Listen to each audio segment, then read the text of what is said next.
Today we are going to be talking about the Apollo program, also known as the Project Apollo. This program, first conceived by Eisenhower, was basically a human spaceflight mission whose goals were to have humans land on the moon. There were a total of 14 missions which lasted from 1961 through 1972. The first Apollo flight with people on it landed in 1968. The first 4 flights tested the equipment use, and the next 6 to 7 flights actually landed on the moon. During this time, John F. Kennedy was elected president and had a ton of pressure on himself to get people to space. Because of this, space race with the Soviet Union. The distance traveled on the first full crewed Apollo mission to the moon was about 4.5 million miles.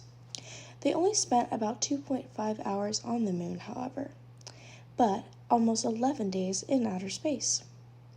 From the Apollo 11 mission, where we actually landed on the moon, we took samples of rocks and found out that the moon rocks are very similar to the rocks on Earth, meaning that our moon had to have been created in the same large impact as Earth.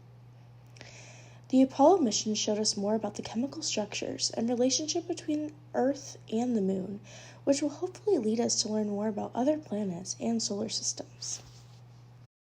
Scientists continue to do research on the chemical composition of the moon. Many theories and unsolved questions have been pondered about our moon since the Apollo missions, like whether you could hear your footsteps on the ground, or what were the mysterious sounds that were heard on the Apollo 10 mission. Overall, the Apollo program, which was completed by JFK on July 20th, 1969, was a huge success, making us the first and only country to have astronauts walk on the moon.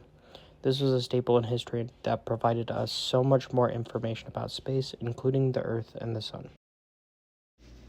Thank you for listening to our presentation on the Apollo program. We hope you enjoyed it, and we also hope that you learned something new. Do you think that there were strange noises on the moon? If so, what might they have been? Could it be signs of life? Ponder your own theory.